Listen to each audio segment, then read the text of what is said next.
Salut les devs mobiles, c'est Maxime du Purple Giraffe et j'arrive aujourd'hui avec une excellente nouvelle pour vous. Le cours sur le navigateur 2.0 est enfin disponible. Je sais que ça fait longtemps que vous me le demandiez parce que c'est un outil qui est complexe et je le reconnais.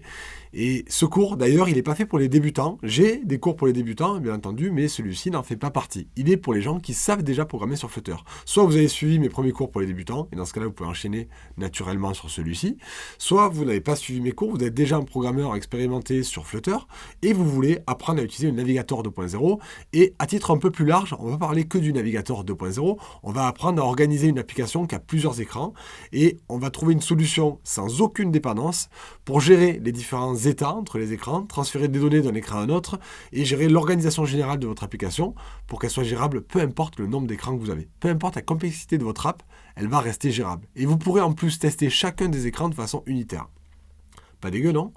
Alors, ce cours, il est disponible sur Purple Giraffe, mais rassurez-vous, sur YouTube, je vais vous montrer déjà un premier extrait maintenant pour vous montrer les bases du navigateur 2.0, que vous compreniez comment il fonctionne.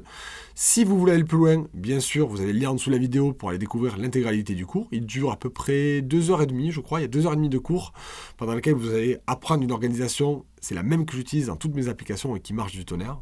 Et d'ailleurs, pourquoi je vous parle du cours? Je vais vous le montrer, c'est plus simple. Allez, c'est parti, j'envoie l'extrait. Parlons maintenant en détail du navigateur 2.0, qu'on appelle aussi le routeur. On va apprendre à s'en servir. Ne vous inquiétez pas, passez la première phase qui fait peut-être un petit peu peur au début, une fois qu'on l'a mis en place dans un projet, ça fait gagner énormément de temps et ça simplifie les choses. Justement, si vous utilisez l'architecture qu'on a vue jusqu'à présent, vous avez besoin de ce genre d'objet pour facilement créer vos vues avec les vues modèles associées, éventuellement les use cases, et pouvoir passer facilement les infos à chaque écran. Et c'est là que ce navigateur 2.0 va être utile. Par exemple, il va permettre de régler un problème qui est un problème assez courant finalement, c'est lorsque vous lancez l'application, d'essayer de voir s'il y a déjà un utilisateur qui aurait été connecté peut-être la veille, à savoir si je lui affiche un écran de login ou directement son écran d'accueil. Que ce soit pas toujours le même écran lorsqu'on lance l'application. Ou alors, comment est-ce qu'on va gérer les URL? Vous savez, si vous créez une application avec Flutter, elle est par défaut fonctionnelle sur le web. Mais si vous voulez qu'en naviguant dans les écrans, ça mette à jour une URL dans un navigateur, comment on gère ça? Dans l'autre sens, si vous changez une URL dans le navigateur, il faudrait que ça recrée à la volée tous les écrans. Toutes ces choses-là, c'est très difficile à faire avec le navigateur 1.0. Avec la version 2, ça a été pensé pour ça dès le départ. Et c'est peut-être aussi pour ça que c'est si complexe à utiliser, puisque cette gestion des URL entraîne une certaine complexité, et notamment des classes en plus à créer. On va voir ça petit à petit.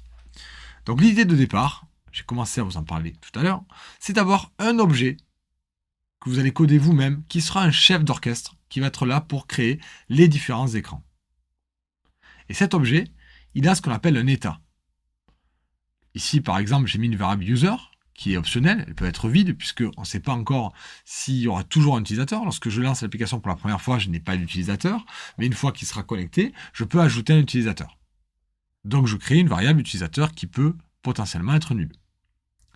Ensuite, on va devoir décider quels écrans on va créer. Et il y a une fonction build. Tiens, si vous réfléchissez un petit peu, est-ce que ça ne vous fait pas penser à quelque chose, ça?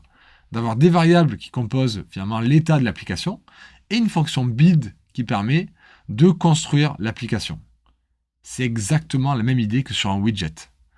Vous allez avoir cet objet, ce routeur delegate, qui aura un état et qui va construire votre application. Sauf qu'au lieu de construire des petites vues comme on fait habituellement dans un écran, lui va construire des écrans entiers.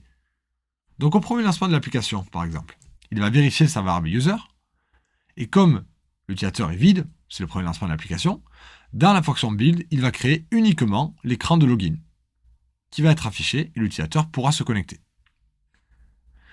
Dans cet écran de login que l'on a créé ensemble, vous avez le champ texte, vous avez le view model, etc. Et d'ailleurs, tout ça, ce sera créé dans cette méthode build. C'est lui qui va créer le login screen, le login view model, passer les use cases, créer les use cases, il créera tout ce qu'il a besoin de créer. C'est le chef d'orchestre, il connaît tout. Il peut facilement passer les infos à cet écran-là. Imaginons que la connexion soit OK. L'utilisateur s'est correctement connecté. Il va falloir trouver un moyen, depuis notre écran, ou même plutôt depuis notre view model, de faire remonter l'information jusqu'à ce routeur délégué pour lui dire « Tiens, voici un utilisateur qui a réussi à se connecter ». Et qu'est-ce qui se passe habituellement lorsqu'on change l'état d'un widget? Eh bien, il rappelle sa fonction build, comme un widget graphique. Sauf que cette fois-ci, au lieu de créer un écran de login, puisqu'il a reçu un objet user, il va automatiquement créer l'écran d'accueil de l'utilisateur. Et comme lui choisit de créer l'écran d'accueil de l'utilisateur, l'application va afficher cet écran-là et non pas l'écran de login. On continue le scénario. L'utilisateur se sert de l'application et finalement il a envie de se déconnecter. Il clique sur un bouton permettant de se déconnecter. On va, comme tout à l'heure, refaire monter l'information jusqu'à notre délégué. Notre délégué va vider la variable user qui va devenir nulle. Et, comme on a modifié son état, il va rappeler sa fonction build et reconstruire une hiérarchie. Et comme vous devez vous en douter, puisqu'il n'y a plus d'utilisateur, il va recréer non pas le user home screen, mais le login screen. Et donc ça fait exactement ce qu'on veut. Donc si vous remarquez bien, on ne dit plus à quel écran on va. On dit juste ce qui vient de se passer. Et ça me plaît. Ça me permet au niveau d'un écran de ne pas réfléchir à ce qui se passe après lui. Il dit juste ce qui vient de se passer, je viens de me connecter, ou alors je viens de me déconnecter.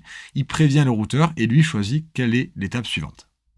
À quoi ressemble ce routeur? J'ai fait une version très simplifiée du code. L'idée, ça consiste à ajouter toutes les variables que vous voulez en haut. Ça correspond à votre état. C'est un objet comme les autres. Alors, il hérite de router delegate, mais vous mettez des variables comme vous le souhaitez à l'intérieur. Vous pouvez même utiliser un constructeur spécial pour lui passer des valeurs au départ. Ces variables, ça représente votre état. Et ensuite, vous avez une méthode build, exactement comme dans vos widgets. Dans cette méthode build, on va créer une liste de pages.